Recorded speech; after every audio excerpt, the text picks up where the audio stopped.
चलिए, आज बात करते हैं एक बहुत ही दिलचस्प हिंदी लोक कथा की। एक ऐसी कहानी जो महत्वाकांक्षा, पहचान और एक बहुत ही चतुर धोखे के धागों से बुनी है। ये कहानी एक ऐसे इंसान की है जिसकी बस एक ही ख्वाहिश थी, सम्मान पाना। और ये ख्वाहिश उसे एक ऐसे रास्ते पर ले गई जहां से लौटना, समझिए, नामुमकिन था। तो पूरी कहानी की जड़ में ना बस एक ही सवाल है कि आखिर सम्मान पाने की चाहत किसी इंसान से क्या कुछ नहीं करवा सकती। कहानी का हीरो है, या कह सकते हैं एंटी हीरो, परम। परम एक नाई का बेटा है और वो अपनी जिंदगी से, समाज में मिली अपनी पहचान से मतलब बिल्कुल खुश नहीं था। उसके अंदर ना एक बेचैनी थी, एक आग थी। और उसकी इस नाखुशी की वजह वो यहीं छिपी है। सोचिए, परम गांव के पुजारी का लगभग सारा काम, मतलब पूजा पाठ, यज्ञ, सब कुछ वही करता था। लेकिन जब बात आती थी इज्जत की, सम्मान की, तो उसके हाथ खाली रह जाते थे। सारा क्रेडिट ले जाता था पुजारी। और परम को क्या मिलता था? बस नाई का बेटा होने का ताना। तो मामला सिर्फ पैसे का नहीं था, बात इससे कहीं ज्यादा गहरी थी। वो एक ऐसी जिंदगी से भाग रहा था जहां काम सारा उसका, पर नाम किसी और का। जिम्मेदारी ज्यादा, इज्जत कम।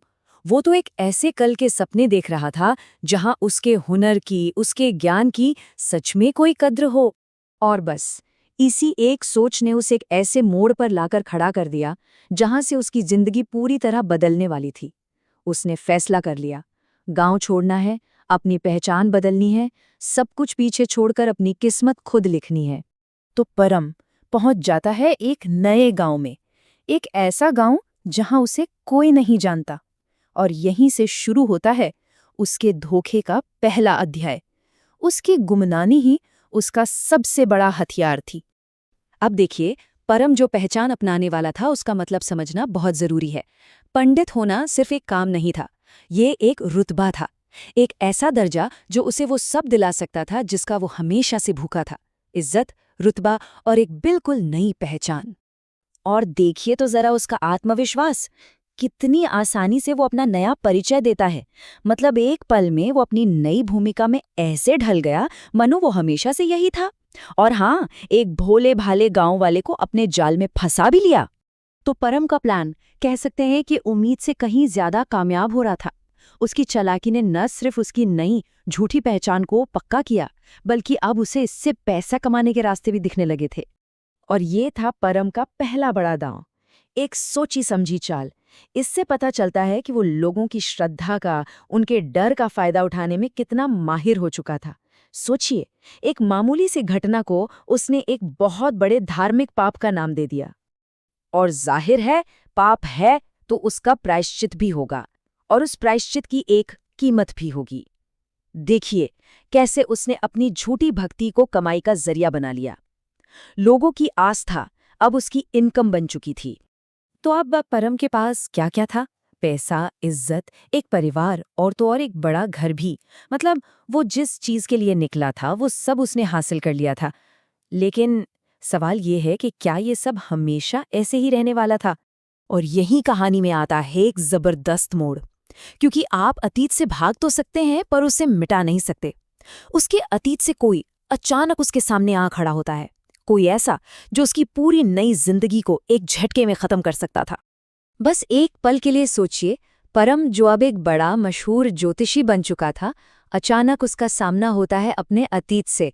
एक पुराना चेहरा उसे पहचान लेता है और बस परम समझ जाता है कि उसका सारा खेल, सारा महल अब खतरे में है। और ऐसे में परम क्या करता है? जाहिर है वो घबरा जाता है। उसकी पहली प्रतिक्रिया होती है रिश्वत। वो उस आदमी का मुंह बंद करने के लिए उसे 10 रुपए देता है। सोचिए, इतने बड़े सच को दबाने की कीमत सिर्फ 10 रुपए। पर क्या 10 रुपए से किसी का मुंह बंद होता है? बिल्कुल नहीं। ब्लैकमेलर साफ कर देता है कि इतने से काम नहीं चलेगा। और ये तो बस शुरुआत थी, एक ऐसी मुसीबत की जो अब बढ़ने ही वाली थी। परम का राज अब बिकने को तैयार था। तो ब्लैकमेलिंग का ये सिलसिला चल पड़ता है, 10 से 20 और 20 से शायद और ज्यादा। उसके राज की कीमत लगातार बढ़ रही थी। परम अब अपने ही बनाए जाल में बुरी तरह से छटपटा रहा था और हर दिन उसका डर भी बढ़ता जा रहा था। और अब आता है कहानी का सबसे मजेदार या कहूं सबसे विडंबनापूर्ण हिस्सा, एक ऐसा मोड़ जहां परम अनजाने में खुद ही अपनी बर्बादी का सामान तैयार कर देता है। इसे किस्मत का खेल नहीं तो और क्या कहेंगे कि उसकी अपनी सास उसके पास पहुंच जाती है। क्यों? अपनी बेटी के लिए एक ऐसा मंत्र मांगने जिससे उसका पति यानी खुद परम उससे प्यार करने लगे। और परम उसे एक मंत्र देता भी है। क्या था वो मंत्र? वो था कड़वा सच। परम अपनी ही सच्चाई को एक मंत्र बनाकर दे देता है। उसे इस बात का जरा भी अंदाजा नहीं था कि वो अपने सबसे बड़े राज की चाबी अब सीधे सीधे अपनी पत्नी के हाथों में थमा रहा है। तो चलिए अब देखते हैं कहानी का अंजाम, कैसे परम के घर में ही सत्ता का पूरा खेल पलट जाता है। ये जो तस्वीरें हैं ना, ये सब कुछ बयां कर देती हैं। जो परम पहले मालिक बनकर हुक्म चलाता था, अब वही परम अपनी पत्नी का हर काम करने को तैयार था। पूरा पावर डायनामिक एकदम उलट चुका था।